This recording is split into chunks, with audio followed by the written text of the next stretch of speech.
ഇന്ന് നേഷൻ ഫസ്റ്റിൽ അതിഥിയായിട്ടുള്ളത് മുതിർന്ന മാധ്യമ പ്രവർത്തകനും ഇടത് നിരീക്ഷകനുമായിട്ടുള്ള എം ജയചന്ദ്രനാണ്. നമസ്കാരം സർ. നമസ്കാരം. കഴിഞ്ഞ ദിവസമായിരുന്നു ശബരിമല സ്വർണ്ണക്കൊള്ളയുമായി ബന്ധപ്പെട്ടുകൊണ്ട് ആറ്റിങ്ങൽ MP ആയിട്ടുള്ള അടൂർ പ്രകാശിനെ ചോദ്യം ചെയ്തത്. അതിന് പ്രധാന കാരണം എന്ന് പറയുന്നത് ഉണ്ണികൃഷ്ണൻ പോറ്റിയുമായി ബന്ധപ്പെട്ട ഒരു ഫോട്ടോ പുറത്തു വന്നു. അതിന് പിന്നാലെ ഉണ്ണികൃഷ്ണൻ പോറ്റിയുടെ വീട്ടിൽ ഇദ്ദേഹം സന്ദർശിച്ചിട്ടുണ്ട് എന്നുള്ള വാർത്തകൾ വന്നതിന് പിന്നാലെയാണ് അദ്ദേഹത്തെ ചോദ്യം ചെയ്യുന്ന ഒരു സാഹചര്യം ഉണ്ടായത്.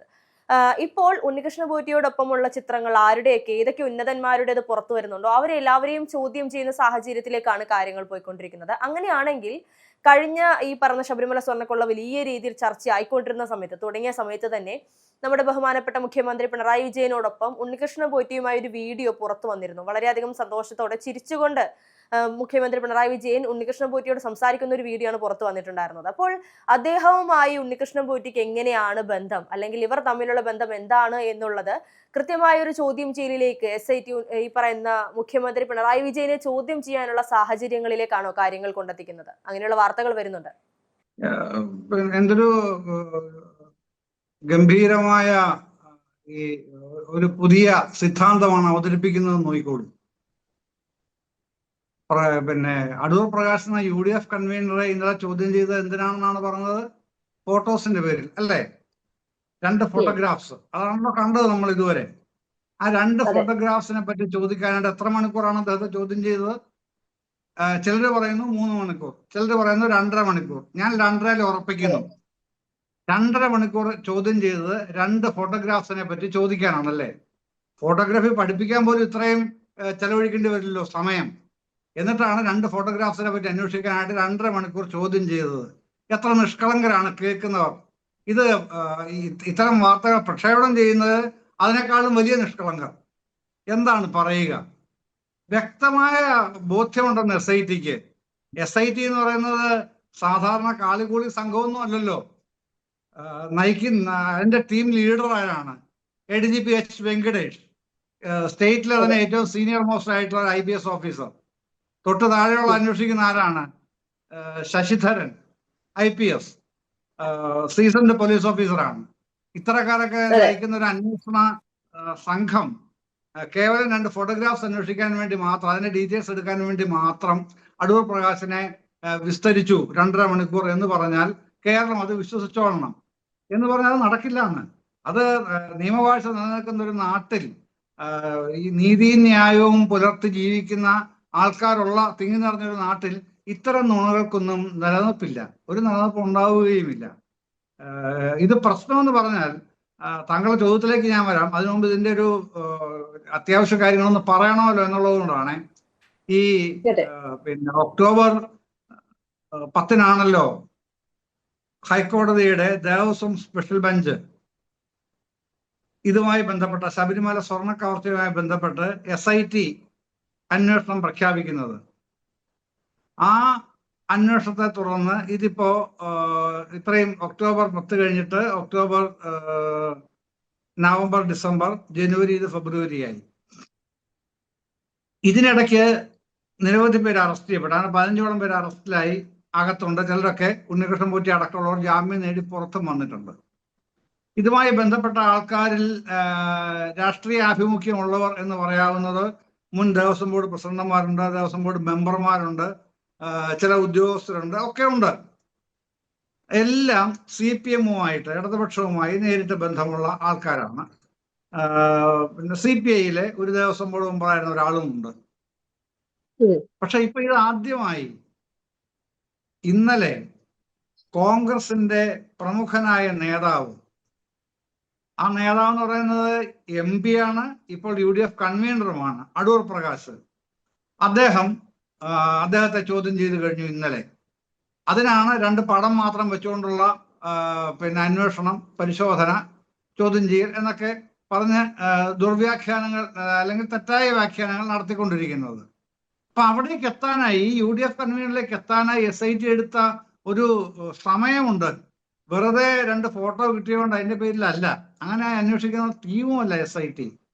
കാരണം ഇവർ 2 ആഴ്ച കൂടുമ്പോൾ ഹൈക്കോടതി ദേവസ്വം സ്പെഷ്യൽ ബെഞ്ചിന് റിപ്പോർട്ട് കൊടുക്കാൻ ബാധ്യസ്ഥരാണല്ലോ. അങ്ങനെയാണല്ലോ അതിൽ തന്നെ വ്യവസ്ഥ ചെയ്തിട്ടുള്ളത്. മറ്റാർക്കും കൊടുക്കരുത്, തങ്ങൾക്ക് 2 ആഴ്ച റിപ്പോർട്ട് തരണം, കോടതിയിൽ ഹാജരാക്കുമ്പോൾ ഇൻ ക്യാമറ പ്രൊസീഡിങ്സ് ആയിരിക്കും. ഇതൊക്കെ പറഞ്ഞിട്ടാണ് ഈ കാര്യങ്ങളൊക്കെ നടക്കുന്നത്. അതുപോലെ തന്നെയാണ് SIT അവരുടെ അന്വേഷണം നടത്തിക്കൊണ്ടുമിരിക്കുന്നത്. അതിന്റെ ഏതാണ്ട് ഒടുവിൽ എന്ന് പറയാവുന്ന ഒരു ഘട്ടത്തിലാണ് അടൂർ പ്രകാശിലേക്ക് എത്തുന്നത്. അപ്പൊ അടൂർ പ്രകാശ് മാത്രമാണോ? അല്ല, ആന്റോ ആന്റണിന് വരാനുണ്ട്. MP, പത്തനംതിട്ടയുടെ MP.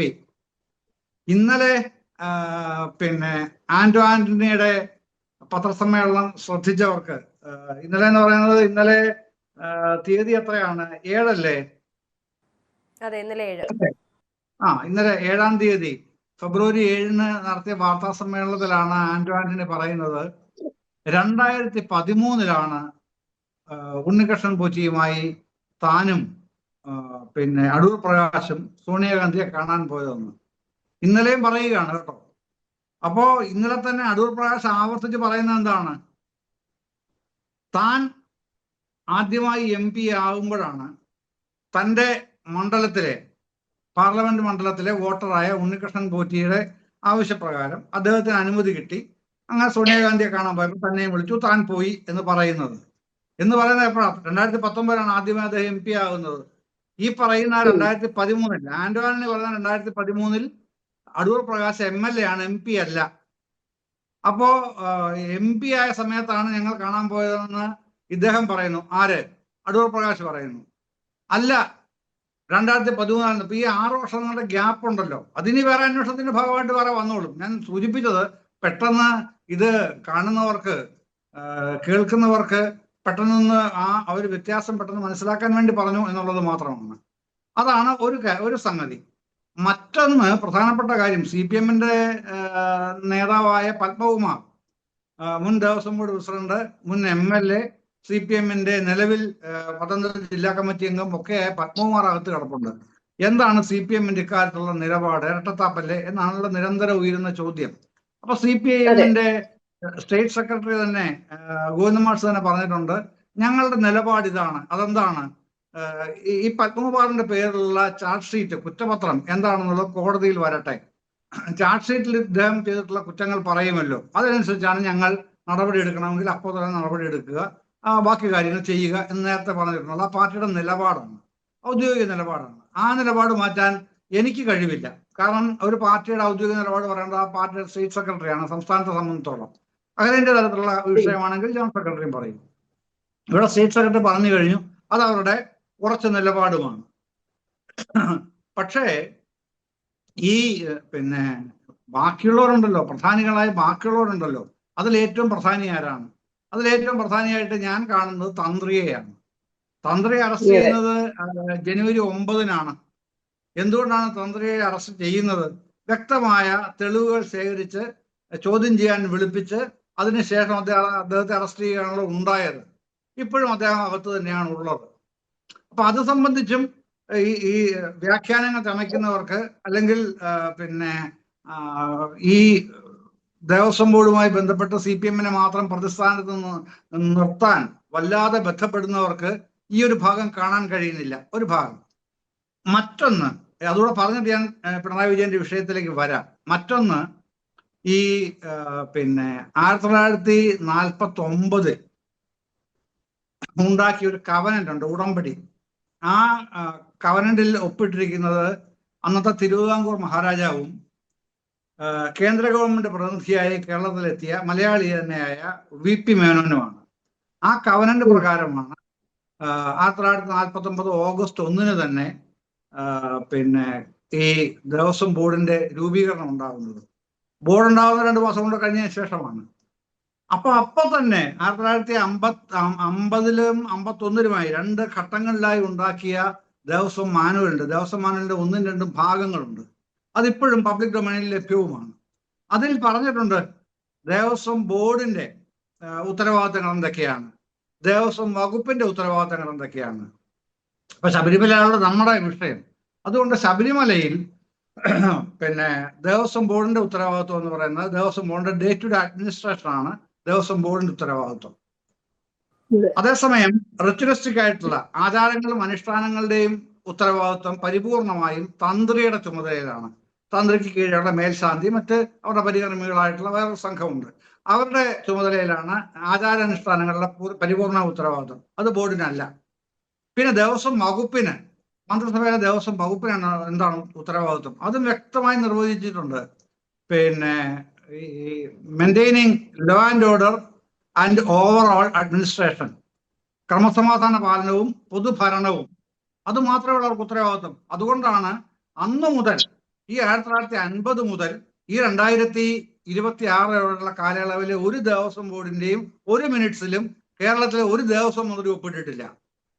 ഒപ്പിടാത്തത് അദ്ദേഹത്തിന് അധികാരമില്ലാത്തതുകൊണ്ടാണ്. ദേവസ്വം മന്ത്രിക്ക് ദേവസ്വം ബോർഡ് മിനിറ്റ്സിൽ ഒപ്പിടാൻ അധികാരമില്ല, അതുകൊണ്ടാണ് ഒപ്പിടാത്തത്. അപ്പൊ അതുകൊണ്ട് തന്നെ ഈ ദേവസ്വം ബോർഡിലെ ഇത്തരം ഈ ശബരിമല സ്വർണ്ണ കവച അടക്കമുള്ള കാര്യങ്ങളുടെ ഉത്തരവാദിത്വം എന്ന് പറയുന്നത് ആചാരാനുഷ്ഠാനങ്ങളുടെ കാര്യത്തിൽ തന്ത്രിക്കും അദ്ദേഹത്തിന്റെ പരികർമ്മികൾക്കും, ദൈനംദിന ഭരണനിർവഹണത്തിന് ഉത്തരവാദിത്വം ഉദ്യോഗസ്ഥർക്കുമാണ്. അതാണ് യഥാർത്ഥത്തിലുള്ള നിയമപരമായ വസ്തുത. ഇനി താങ്കൾ ചോദിച്ച പ്രധാനപ്പെട്ട ചോദ്യത്തിലേക്ക്, പിണറായി വിജയനിലേക്കാണല്ലോ എത്തിക്കേണ്ടത് അന്വേഷണം. അതാണല്ലോ വ്യാഖ്യാതാക്കളുടെ അത്യാവശ്യം, അതാണല്ലോ. ഇതിപ്പോഴല്ല, 2021 തെരഞ്ഞെടുപ്പ് കാലം ഓർക്കുന്നില്ലേ? അന്ന് എന്തായിരുന്നു? സ്വർണ്ണ ഈ മറ്റേ ഡിപ്ലോമാറ്റിക് ബാഗേജ്, നയതന്ത്ര ബാഗേജിലെ സ്വർണത്തിന്റെ കടത്തിന്റെ പ്രശ്നം, ഈന്തപ്പഴത്തിൽ കുരുവിന് പകരം സ്വർണ്ണ കുരുവാക്കിയത്, കിലോ കണക്കിന് സ്വർണം കൊണ്ടുപോയത്, മുഖ്യമന്ത്രിയുടെ ഓഫീസിലേക്ക് അന്വേഷണം നീങ്ങി ശിവശങ്കറെ പിടിച്ചു, ഇനി ഇതാ മുഖ്യമന്ത്രി ഇപ്പൊ പിടിച്ചു കഴിഞ്ഞു എന്നുള്ള മറ്റുള്ള വ്യാഖ്യാനങ്ങൾ എത്ര കൊല്ലമായി? ഇതുവരെയും മുഖ്യമന്ത്രി പിണറായി വിജയനെ ഒരു നോട്ടീസും അയച്ചിട്ടില്ല. എന്ന് മാത്രമല്ല, പ്രത്യേകത എന്താണെന്നറിയാമോ? അന്ന് ഈ കേസ്, ഡിപ്ലോമാറ്റിക് ബാഗേജ് കേസ്, മറ്റ് സംസ്ഥാനാന്തര ബന്ധങ്ങളുള്ളതാണെന്നും അതിന് വിദേശ ബന്ധങ്ങൾ വരെ ഉണ്ടെന്നും, അതുകൊണ്ട് ദേശീയ അന്വേഷണ ഏജൻസികൾ ഈ കേസ് അന്വേഷിക്കണമെന്ന് ആവശ്യപ്പെട്ടുകൊണ്ട് കേന്ദ്രത്തിന് കത്തെഴുതുന്നത് മുഖ്യമന്ത്രിയായ പിണറായി വിജയനാണ്. അതാണ് സുപ്രധാന വസ്തുത. ഇവിടെയോ, ഈ ശബരിമല കവർച്ച കേസിലോ ഹൈക്കോടതി സർക്കാരിന്റെ അഭിപ്രായം ആരാഞ്ഞല്ലോ. സുമോട്ടോ എടുത്ത കേസാണല്ലോ. സർക്കാരിന്റെ അഭിപ്രായം ആരാഞ്ഞല്ലോ. സർക്കാരിന്റെ അഭിപ്രായം ആരാഞ്ഞപ്പോൾ സർക്കാർ എന്നാണ് ഹൈക്കോടതിയിൽ പറഞ്ഞത്. ഹൈക്കോടതിയുടെ മേൽനോട്ടത്തിൽ ഒരു പ്രത്യേക സംഘത്തിനെ വെച്ച് അന്വേഷിക്കണം എന്നാണ് സർക്കാരിന്റെ നിലപാട്. ഇതാണ് ഹൈക്കോടതി അറിയിച്ചത്. അന്ന് ഡിപ്ലോമാറ്റിക് ബാഗേജ് കേസിലും ഇപ്പോൾ ശബരിമല സ്വർണ്ണ കവർച്ച കേസിലും എന്താണ് സർക്കാരിന്റെ നിലപാട് എന്നുള്ള ഇക്കാര്യത്തിൽ ഒരു അവ്യക്തതയും ഇല്ലാത്ത വിധം സുതാര്യമാണ്. അതുകൊണ്ട് തന്നെയാണ് ഇപ്പോ ഹൈക്കോടതി സ്വന്തം നിലയിൽ പിന്നെ SIT നിയമിച്ച് അന്വേഷണം നടത്തിക്കൊണ്ടിരിക്കുന്നത്. അതിനിടയ്ക്ക് പിന്നെ BJPയുടെ state president Rajeev Chandrasekhar, VHP Vishwa Hindu Parishad, അത് കഴിഞ്ഞ് തന്ത്രസമാജം, ഇവർ മൂവരും ചെന്നല്ലോ ഹൈക്കോടതിയിൽ CBI അന്വേഷണം ആവശ്യപ്പെട്ടുകൊണ്ട്. ഏതാനും ദിവസങ്ങൾക്ക് മുമ്പല്ലേ വാക്കാൽ പറഞ്ഞത്. അത് പോസ്റ്റ് ചെയ്തിരിക്കുന്ന ഫെബ്രുവരി 19-നാണ്.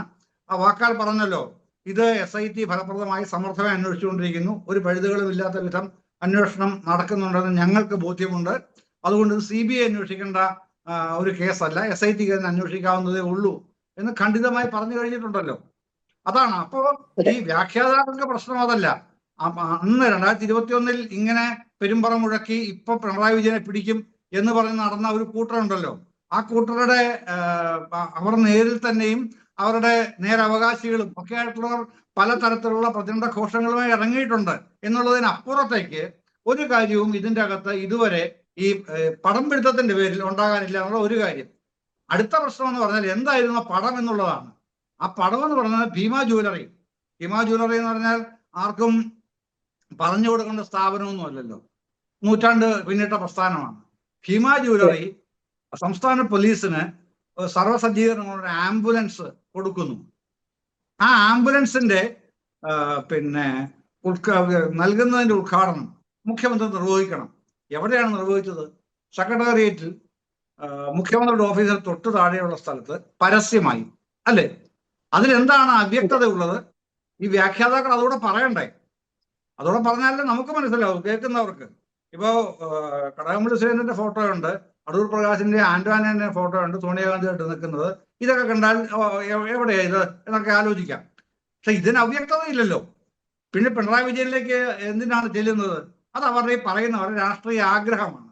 അത്തരത്തിലുള്ള ഒരുപാട് ആഗ്രഹങ്ങൾ പേറിക്കൊണ്ട് നടക്കുന്ന ഒരുപാട് ആൾക്കാരുണ്ട് ഇവിടെ. അവർ പേറിക്കൊണ്ട് നടന്നോട്ടെ. ഈ ആഗ്രഹങ്ങൾക്കും സ്വപ്നങ്ങൾക്കും ഒന്നും ടാക്സ് കൊടുക്കേണ്ടതില്ലല്ലോ. അപ്പൊ അതുകൊണ്ട് അത്തരത്തിലുള്ള ആഗ്രഹങ്ങൾ പറയാനും പ്രകടിപ്പിക്കാനുള്ള അവകാശം എല്ലാവർക്കും ഉണ്ട് എന്ന് മാത്രമേ എനിക്ക് അതിനെക്കുറിച്ച് പറയാനുള്ളൂ. അതെ, തീർച്ചയായിട്ടും. അതുപോലെ തന്നെ ഈ പറയുന്നത് പോലെ കടകംപള്ളി സുരേന്ദ്രനെ ചോദ്യം ചെയ്ത സമയത്ത് നമ്മൾ കണ്ടിരുന്നു, ആരും അറിയാതെ അല്ലെങ്കിൽ ഇരു ചെവിയും അറിയാതെ ചോദ്യം ചെയ്യുന്നു. 2-3 എനിക്കൊന്ന് 4 ദിവസങ്ങൾക്ക് ശേഷമാണ് അത് മാധ്യമങ്ങളിലൂടെ പുറത്തു വരുന്നത്, കടകംപള്ളി സുരേന്ദ്രനെ ചോദ്യം ചെയ്തിരുന്നു എന്ന് പറഞ്ഞുകൊണ്ട്. പക്ഷേ ഈ പറയുന്ന അടൂർ പ്രകാശിനെ ചോദ്യം ചെയ്ത സമയത്ത് ചോദ്യം ചെയ്യലിന് വിളിപ്പിച്ച അദ്ദേഹം അവിടെ എത്തുമ്പോൾ ഈ പറയുന്ന എല്ലാ മാധ്യമങ്ങളും, മുൻനിര മാധ്യമങ്ങൾ മാത്രമല്ല പല ഓൺലൈൻ മാധ്യമങ്ങൾ ഉൾപ്പെടെ പലരും ഇത്തരത്തിൽ മൈക്കും ക്യാമറയുമായി അവിടെ വന്ന് നിൽക്കുന്ന ഒരു സാഹചര്യം ഉണ്ടായിരുന്നു. എന്നിട്ടും അന്വേഷണ സംഘത്തിലെ ചിലർ അദ്ദേഹത്തോട് ചോദിച്ചു എന്ന് പറയപ്പെടുന്നു, നമുക്ക് പിൻവാതിലിലൂടെ കയറിയാൽ മതിയോ, ഇത്രയും മാധ്യമങ്ങൾക്കിടയിലൂടെ പോകണമോ എന്ന് ചോദിച്ചപ്പോൾ അത് കുഴപ്പമില്ല എന്ന് പറഞ്ഞ് അദ്ദേഹം പോയി എന്നൊക്കെയാണ് പുറത്തു വരുന്ന റിപ്പോർട്ടിൽ നമുക്ക് മനസ്സിലാക്കാൻ സാധിക്കുന്നത്. അപ്പോൾ അടൂർ പ്രകാശിനെ ചോദ്യം ചെയ്യുന്ന സമയത്ത് എല്ലാവരെയും വിളിച്ചുകൂട്ടിയും കടകംപള്ളി സുരേന്ദ്രനെ ചോദ്യം ചെയ്തപ്പോൾ ഇരു ചെവിയും അറിയാതെ ചോദ്യം ചെയ്ത SITയുടെ ഇരട്ടത്താപ്പല്ലേ ചൂണ്ടിക്കാണിക്കുന്നത്? ഈ ഇരട്ടത്താപ്പിനെ പറ്റി ഒരു കാര്യം പറയണം. ഈ പ്രശ്നം കടകംപള്ളി ആരും അറിയാതെ ചോദ്യം ചെയ്തു. അടൂർ പ്രകാശിനെ എല്ലാവരും അറിയുകയാണ് അങ്ങോട്ട് കൊണ്ടുവരികയും ചോദ്യം ചെയ്യൽ നടത്തുകയും ചെയ്തത് എന്നുള്ളതാണല്ലോ താങ്കളുടെ ചോദ്യത്തിന്റെ ഉള്ളടക്കം. ഈ ചോദ്യം നേരത്തെ അടൂർ പ്രകാശ് അഡ്രസ് ചെയ്തതാണല്ലോ. ആഴ്ചകൾക്ക് മുമ്പ് അടൂർ പ്രകാശ് തന്നെ അഡ്രസ് ചെയ്യുകയും മറുപടി പറയുകയും ചെയ്തു. എന്തായിരുന്നു മറുപടി? എന്നെ വിളിപ്പിച്ചാൽ നിശ്ചയമായും നിങ്ങൾ അറിഞ്ഞിരിക്കും, ഞാൻ നിങ്ങളെ അറിയിച്ചിട്ടേ പോകൂ. ഇതാണ് അടൂർ പ്രകാശ് പറഞ്ഞത്. നിങ്ങളോട് ആരോടും ഞാൻ പറഞ്ഞില്ല എന്ന് അടൂർ പ്രകാശ് ഇന്നലെയോ ഇന്നോ എവിടെയും പറഞ്ഞിട്ടില്ല. അത് ശ്രദ്ധിച്ചില്ലേ? ഞാൻ എന്നല്ലേ അതിന്റെ അർത്ഥം? അതെ, തീർച്ചയായിട്ടും. പക്ഷേ അദ്ദേഹത്തിന് ഒന്നും ഭയപ്പെടാനില്ല, അദ്ദേഹത്തിനൊന്നും മറച്ചു വെക്കാനില്ല, എല്ലാം ഓപ്പൺ ആണ് എന്ന് ആ ഒരു രീതിയാണ് കഴിഞ്ഞ ദിവസം നമുക്ക് മനസ്സിലാക്കാൻ സാധിച്ചത്. അദ്ദേഹമാണത് മാധ്യമങ്ങളെ അറിയിച്ചതെങ്കിൽ, അങ്ങനെയെങ്കിൽ ബാക്കിയുള്ള എല്ലാവരെയും ചോദ്യം ചെയ്തപ്പോൾ ജനങ്ങൾ എല്ലാവരെയും അറിഞ്ഞുകൊണ്ട് അല്ലെങ്കിൽ മാധ്യമങ്ങളിലൂടെ എല്ലാവരും അറിഞ്ഞിരുന്നു. പക്ഷേ കടകംപള്ളി സുരേന്ദ്രനെ ചോദ്യം ചെയ്തപ്പോൾ എന്തിനങ്ങനെ ഒരു മറച്ചു പിടിക്കൽ എന്നുള്ളതാണ് ചോദ്യം. അല്ല, ആരാണ് മറച്ചു പിടിക്കുന്നത്? ഇത് സംസ്ഥാന സർക്കാരിന്റെ നിർദ്ദേശപ്രകാരമാണ് ചോദ്യം ചെയ്യാൻ വിളിപ്പിക്കുന്നത്. അങ്ങനെയാണോ പിന്നെ ഈ ഇത്തരത്തിലുള്ള പുകമറ ഉണ്ടാക്കാൻ ഇറങ്ങിത്തിരിച്ചിരിക്കുന്നവർ ആഗ്രഹിക്കുന്നത്? അങ്ങനെ ആയിരിക്കാം. എന്തിനാണ് ഇൻ ക്യാമറ പ്രൊസീഡിങ്സ് എന്ന് എന്നോട് ചാനൽ ചർച്ച ചോദിച്ചവരുണ്ട്. ഞങ്ങൾ അതിനോട് യോജിക്കുന്നില്ല എന്ന് പറഞ്ഞവരുണ്ട്. ഇൻ ക്യാമറ പ്രൊസീഡിങ്സ് തീരുമാനിച്ചതാരാണ്? ഹൈക്കോടതിയുടെ ഡിവിഷൻ ബെഞ്ചാണ്. ഞങ്ങൾ അതിനെ അംഗീകരിക്കാത്തോണ്ടോ എന്തെങ്കിലും സംഭവിച്ചോ? ഇതുവരെ ഇൻ ക്യാമറ പ്രൊസീഡിങ്സ് അല്ലല്ലോ നടന്നത്. ഇക്കാര്യത്തിൽ അത്രയുള്ള അതിന്റെ പ്രാധാന്യം. ഇതെങ്ങനെ വേണം, ആരെ എവിടെ വെച്ച് എങ്ങനെ അന്വേഷിക്കണം എന്നുള്ളത് അവിടെ അറിയിച്ചിട്ടാണ് ഇവര് ബാക്കി കാര്യങ്ങളെല്ലാം നീക്കുന്നത്. അതിനനുസരിച്ചാണ് കാര്യങ്ങൾ മുമ്പോട്ട് പോകുന്നത്. പക്ഷെ ഇവിടെ അടൂർ പ്രകാശ് തന്നെയാണ് പറഞ്ഞത്, എന്നെ വിളിപ്പിച്ചാൽ ഞാൻ ആദ്യം നിങ്ങളെ അറിയിക്കും, എന്നിട്ടേ ഞാൻ പോകൂ എന്ന് പറഞ്ഞു അടൂർ പ്രകാശ് തന്നെയാണ്. എന്നിട്ട് ചോദ്യം ചെയ്യൽ കഴിഞ്ഞിട്ട് പുറത്തിറങ്ങി വന്നിട്ട് അദ്ദേഹം എന്താണ് പറഞ്ഞത്? മാധ്യമപ്രവർത്തകർ ചോദിക്കുന്നുണ്ട്, പിന്നെ രാഷ്ട്രീയ പ്രേരിതമായിരുന്നു താങ്കളുടെ മൊഴിയെടുപ്പ്, ചോദ്യം ചെയ്യലിനല്ലേ ചോദിച്ചാൽ മൊഴിയെടുത്തത് എന്നുള്ള ആരോപണത്തെ പറ്റി എന്ത് പറയുന്നു? അദ്ദേഹം മിണ്ടുന്നില്ല. ചോദ്യം ആവർത്തിച്ചു, വീണ്ടും മിണ്ടുന്നില്ല. അപ്പൊ അടുത്ത ചോദ്യം വരുന്നു, എന്തെങ്കിലും അസ്വാഭാവികതയുണ്ടോ ഈ ചോദ്യം ചെയ്യലിൽ? അദ്ദേഹത്തിന്റെ മറുപടി ഉടനെ വന്നു, എന്ത് അസ്വാഭാവികത? യാതൊരു അസ്വാഭാവികതയും ഇല്ല എന്ന് പറയുന്ന ആരാണ്? നമ്മളാരുമല്ല. ഈ ചോദ്യം ചെയ്യലിന് അല്ലെ മൊഴിയെടുപ്പിന് വിധേയനായ ശ്രീ അടൂർ പ്രകാശ് തന്നെയാണ് മാധ്യമപ്രവർത്തകരോട് പരസ്യമായി പറഞ്ഞത് യാതൊരു അസ്വാഭാവികതയും ഇല്ല എന്ന്. എന്നിട്ട് പിറ്റേ ദിവസം, അതായത് ഇന്ന്, അദ്ദേഹം നേരെ മലക്കം മറിയുകയാണ്. അങ്ങനെയാണ് എന്തുകൊണ്ട് പിണറായി വിജയനെ ചോദ്യം ചെയ്യുന്നില്ല? ഇതെവിടുന്നാണ് വരുന്നത്? അപ്പൊ അദ്ദേഹം ഇന്നലെ ഇത് പറയുമ്പോ അതിന് തൊട്ട് മുമ്പുള്ള നിമിഷങ്ങളിൽ പിന്നെ രമേശ് ചെന്നിത്തല, VD സതീശൻ ഒക്കെ പറഞ്ഞ എന്താണ്? ഇതൊക്കെ രാഷ്ട്രീയ പ്രേരിതമാണ് എന്ന് പറഞ്ഞവരാണ്. പിന്നെ അത് ഈ ചോദ്യം ചെയ്യൽ കഴിഞ്ഞപ്പോൾ അടൂർ പ്രകാശ് തന്നെ പറയുന്നത് അസ്വാഭാവികത യാതൊന്നും അതിലില്ല എന്ന് പറയുന്നത്. എന്നിട്ട് പിന്നീട് വീട്ടിൽ ചെന്നതിന് ശേഷം പിന്നീട് ഒരു മാധ്യമപ്രവർത്തനം ചോദിച്ചു അദ്ദേഹം പറയുന്നുണ്ട്, ഇത് രാഷ്ട്രീയ പ്രേരിതമാണെന്ന് എനിക്ക് തോന്നുന്നില്ല എന്നും പറയുന്നുണ്ട്. അത് വീട്ടിൽ ചെന്നതിന് ശേഷം മാധ്യമങ്ങളെ കാണുമ്പോൾ. ഇതൊക്കെ നമ്മുടെ മുമ്പിൽ നടക്കുകയാണ്. സത്യം പുറത്തു വരട്ടെ, അതല്ലേ വേണ്ടത്? എല്ലാവരും ആഗ്രഹിക്കുന്നത് അതല്ലേ? അയ്യപ്പന്റെ ഒരു തരി സ്വർണമെങ്കിലും ആരെങ്കിലും അടിച്ചുകൊണ്ട് പോയിട്ടുണ്ടെങ്കിൽ അവനൊക്കെ പിടിവീഴണം. നിയമത്തിന്റെ കരങ്ങൾ മുറുകെ പിടിക്കണം അത്തരക്കാരെ. അവർക്ക് കൊടുക്കാവുന്ന പരമാവധി ശിക്ഷ എന്തോ അത് ഹൈക്കോടതി നിശ്ചയിക്കണം. അത് തന്നെയാണ് എല്ലാവരും ആഗ്രഹിക്കുന്നത്. ആരും അതിൽ നിന്ന് രക്ഷപ്പെട്ടു പോകാൻ പാടില്ല. അത് എത്ര ഉന്നതനാണെങ്കിലും എത്ര ചെറിയവനാണെങ്കിലും അത് അർഹിക്കുന്ന ശിക്ഷ കൊടുക്കുക തന്നെ വേണം എന്നുള്ള കാര്യത്തിൽ യാതൊരു തർക്കവുമില്ല എന്നാണ് എൻ്റെ വ്യക്തമായ അഭിപ്രായം. അതെ, തീർച്ചയായിട്ടും. എന്തായാലും ഇനി SITയുടെ ഓരോ നീക്കങ്ങൾ നമുക്ക് പരിശോധിക്കാം, എന്തൊക്കെയാണ് എങ്ങനെയൊക്കെയാണ് എന്നുള്ളത്. അതനുസരിച്ച് നമുക്ക് വീണ്ടും ചർച്ചയ്ക്കിരിക്കാം. എന്തായാലും ചർച്ചയിൽ പങ്കെടുത്തതിന് നന്ദി. Thank you.